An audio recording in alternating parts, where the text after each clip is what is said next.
Hello అండి. Happy Monday అండి. నవరాత్రుల్లో మూడవ రోజు మార్నింగ్ నేను పూజ ఎలా చేసుకున్నానని చిన్న మినీ వ్లాగ్ మీతో షేర్ చేసుకుంటున్నాను. మనము ఇల్లు తడిగొడ్డు పెడతాం కదండీ! తడిగొడ్డు పెట్టేటప్పుడు 1 వీక్ ఒక్కసారి అయినా ఇలా చేయండి. ఇంట్లో నెగెటివ్ ఎనర్జీ అనేది పూర్తిగా పోతుంది. కల్లుప్పు వేసుకోండి. కొంచెం వాటర్‌లో పసుపు, పచ్చకర్పూరం, గోమూత్రం ఉంటే గోమూత్రం, పసుపండి వేసుకొని తడిగొడ్డు పెట్టుకుంటే ఇంట్లో నెగెటివ్ ఎనర్జీ అనేది పూర్తిగా పోతుంది. ఆ తర్వాత పూజా మందిరంలోకి వెళ్ళానండి. నిన్న చేసిన పువ్వులన్నీ అంటే నేను చేశాం కదండీ! పువ్వులు అవన్నీ ఉంటాయి కదా! అవన్నీ ఒక కవర్‌లో వేసుకున్నాను. పూజా సామాగ్రి అన్నీ తోమేసుకొని చక్కగా ఇంట్లో దీపారాధన అయితే నిత్య దీపారాధన చేసుకున్నానండి. ఒక పక్క నిత్య దీపారాధన చేస్తూ, ఒక పక్క మనం బ్రేక్‌ఫాస్ట్, తర్వాత లంచ్ బాక్సెస్ అయితే ప్రిపరేషన్ చేస్తున్నానండి. ఆ తర్వాత ఇక్కడ శివయ్యకి అభిషేకం చేసుకున్నాను.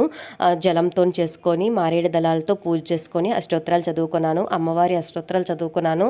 లలిత సహస్రనామం ఈరోజు చదువుకోలేదు ఫ్రెండ్స్. ఈవినింగే చదువుకోవాలి. ఆ తర్వాత అప్పటికే నాకు 10:30 అయిపోయిందండి. జ్యూస్ తాగానండి. ఈ వీడియో నచ్చితే లైక్